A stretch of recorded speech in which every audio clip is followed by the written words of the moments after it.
When all else fails, they take you to war. So said US trends forecaster Gerald Celente this week, and not for the first time. Celente describes himself as a political atheist, and I've taken that for my own, as well as his line about war. I used to say I was politically homeless, but to be homeless implies a desire for a home somewhere.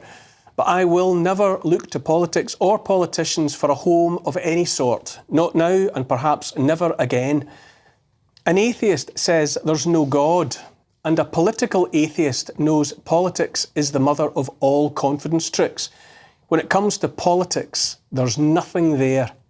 Celente was a guest this week of George Galloway, MP, on his online mother of all talk shows. Galloway talked about the whore's den that is the Palace of Westminster.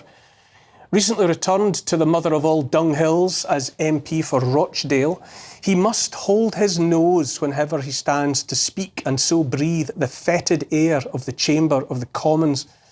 He endeavoured to have his colleagues contemplate the Third World War, already well underway. We're not supposed to have noticed World War III is up and running. Generations remembering what they've been invited to know of World War II, the stuff of movies now, think it will only be a real war when the bombs fall on their cities, when the young men are marched away. But make no mistake, I say, World War III is already here. The difference is that since the nuclear option is among us, the warmongers who have no intention of getting their windows broken or their limousines scratched, far less seeing a threat to their vast wealth, are carefully waging World War III in ways they think the little people won't notice. For the time being, the warmongers in the UK Parliament and in the broader establishment seek to reap the rewards of all the hate they've sown via bought and paid for media, via bought and paid for elected representatives. For those people and regimes we've been goaded into viewing with nothing but loathing. Right now, courtesy in no small part of our unelected Foreign Secretary David Cameron and our unelected PM Rishi Sunak, Israel and Iran are at daggers drawn. Israel bombed the Iranian consulate in Damascus, and so Iran retaliated, having first informed Israel and the White House of their intention to do so. British and US jets took part in the defence of Israel, helping to prop up the US-made Iron Dome that protects that nation. Even so, and despite the world's media insisting the Iranian attack had been thwarted, most of its ballistic missiles struck Israel's Nevatim airbase, one of the most determinedly defended spaces on the planet. With the consent and support of the British and US governments, Israel vowed to strike back. There have already been reports of Israeli retaliation. As George Galloway pointed out this week, Israel is a nation with 3 million fighting-age people, compared to Iran's 40 million. Hundreds of nuclear weapons are in the offing. Israel has the full-throated support of Britain and the United States. Iran has the support of China and Russia, bristling with nuclear weapons. Israel has long maintained the Samson option, a biblical vow to unleash nuclear war if and when the nation is in danger of being overrun. Samson, for the atheists out there, was the Old Testament Israelite who brought the temple down upon his sorry head and upon the heads of his Philistine tormentors when all was lost. Mutually assured destruction, if you will. Fires of war stoked in the Middle East, biblical intent, buy-in from the most bellicose nations on earth, and all the superpowers, more than enough nuclear weapons, in theory at least, to kill every last one of us on the planet, and all of it being provoked and egged on by political pygmies and psychopaths. What could possibly go wrong? So I say again, repeating Gerald Celente's words, war is where they take you when all else fails. And all else is indeed failing for those psychopaths, the inevitable evolution of the parasite class we have stood by and enabled. They've utterly exposed themselves and their intentions in recent years, what with the so-called scamdemic and their money-laundering proxy war in Ukraine and the ever-present nonsense of what I like to call a climate hoax, even sacrificing the well-being of children on the altar of gender identity. A warped ideology exposed for what it is in recent days wasn't enough to satisfy whatever gods they worship, and so war it is. Third World War. which has hardly touched us in the West so far, other than in our pockets and wallets, of course, but there's time yet. They didn't mean to let us see them, but by hubris and the pursuit of obscene wealth and total control that seemed within their grasp, this generation of psychopaths and parasites pushed their luck too far. Tragically, there's nothing new in any of it. The Wall Street crash of 1929 and the Great Depression that followed in the 1930s was the work of an earlier generation of bankers. I said bankers, who bought from supine politicians the power to make money out of thin air.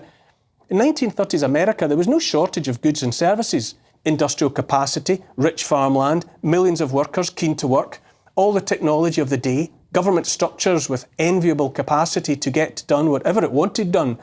1930s America had known no invasion by a foreign aggressor, no disease had weakened the people, there was no shortage of food. 1930s America lacked one thing and one thing only, and that was ready cash to get on with the stuff of busy lives. But in 1930s America, as in the rest of the world now, the flow of money was controlled by one entity and one entity only, a cartel of bankers who for their own reasons turned off the money supply.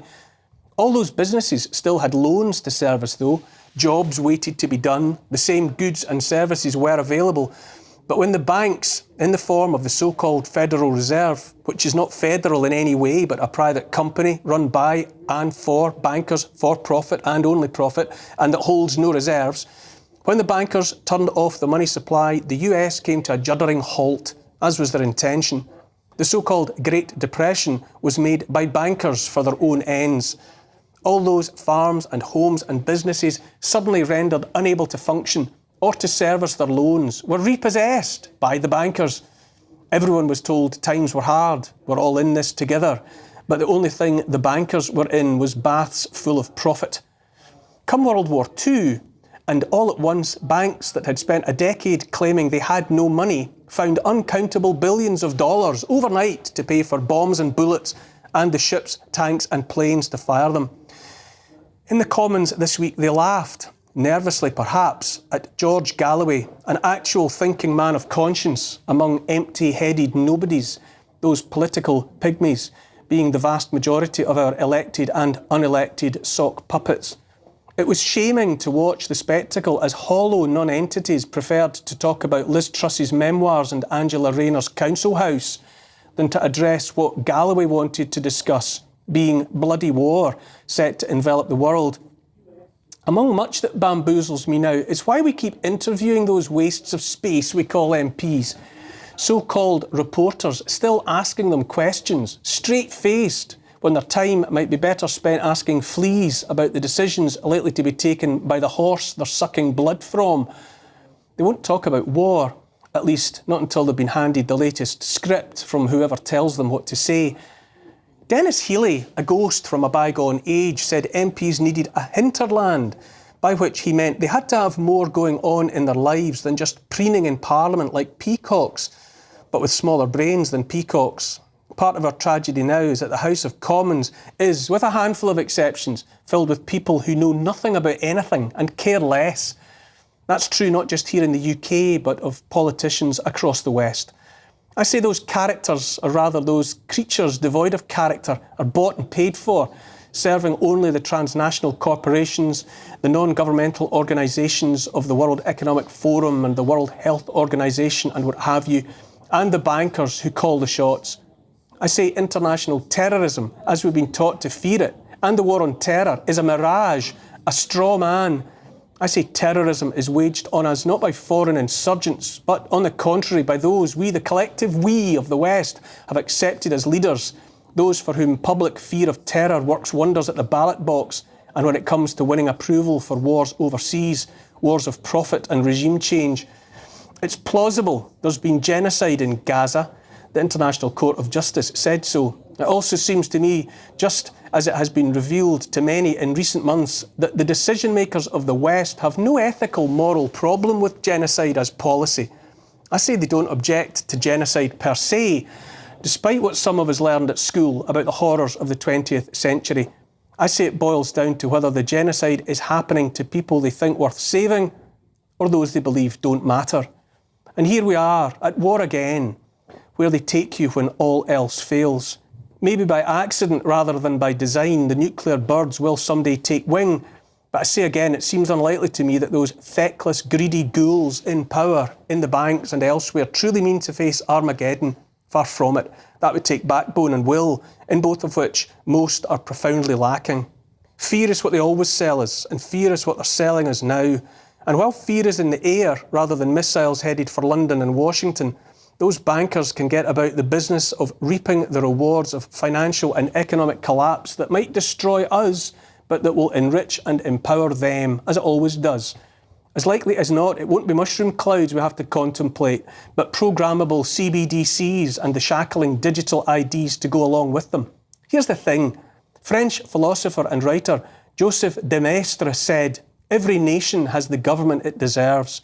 If that's true, and we truly deserve that which we have, then God forgive us and God help us.